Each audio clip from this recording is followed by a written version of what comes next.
Αγαπητοί συμπατριώτες, αγαπητοί φίλοι, καλησπέρα και χρόνια πολλά για τη γιορτή που έρχεται. Ladies and gentlemen, distinguished guests,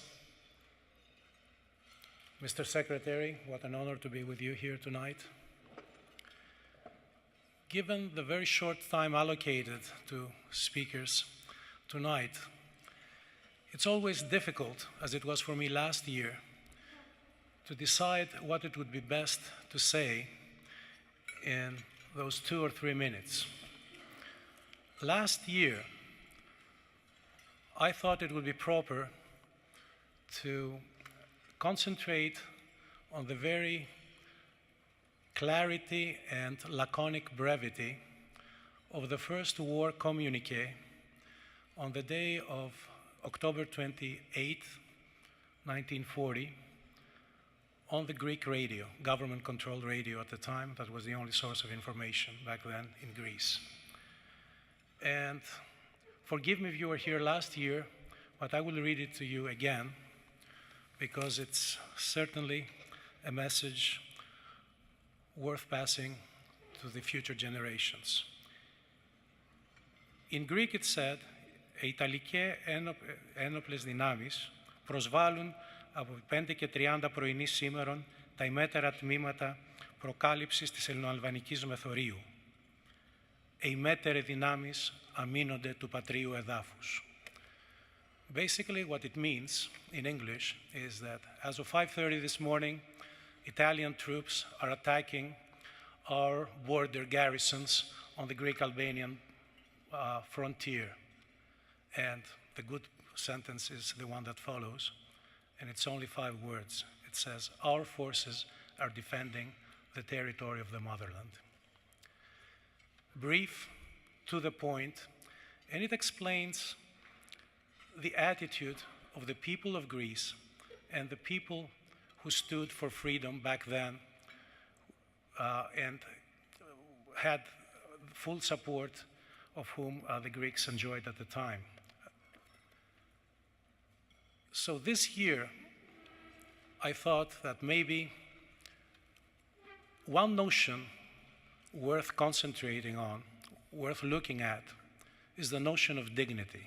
Like the notion of Philotimo, which was very, very well presented in an event, an Ochidei Foundation event a few years ago by a very charismatic leader and speaker. Like the notion of Philotimo, the notion of dignity, I think, encapsulates the spirit of the people in Greece who took to arms and defended successfully, as it turned out, their motherland against unwarranted aggression. One still, has access to newsreels from those days. They're black and white and a bit, they look like they're in fast-forward mode, but, you see smiling faces. Conscripted, mobilized soldiers who were not very well equipped, certainly did not have, state-of-the-art guns and ammunition. They volunteered, they rushed to the frontier, ready to fight, not because they expected to win. If betting houses were taking bets back then, I'm sure that, you wouldn't get a big return if you put a bet on Italy to win the war. So it was not that. It was not that they were suicidal. It was not that they had a death wish. It was that they were dignified. They thought that this is the dignified thing to do. And they thought that they should do the same thing that their forefathers, our forefathers, did 25 centuries ago when the Athenians and then the Spartans stood up against far superior Persian invading forces.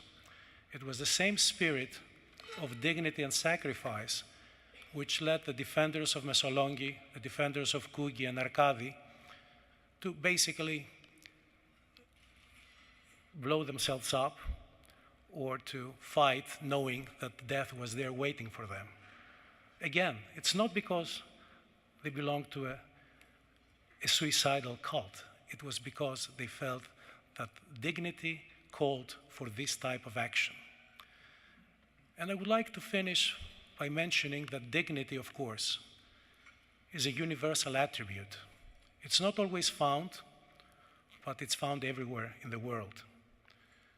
It's not unique to Greeks, and precisely because of this, the Ohidei commemorations lend themselves beautifully to pass this message to a much wider audience, not to keep it restricted to Greek or Hellenic American audiences, but to pass it on to people from this country, from other countries, from all possible continents.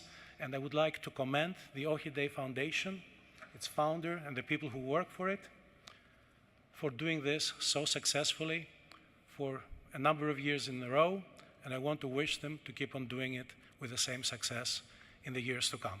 Thank you.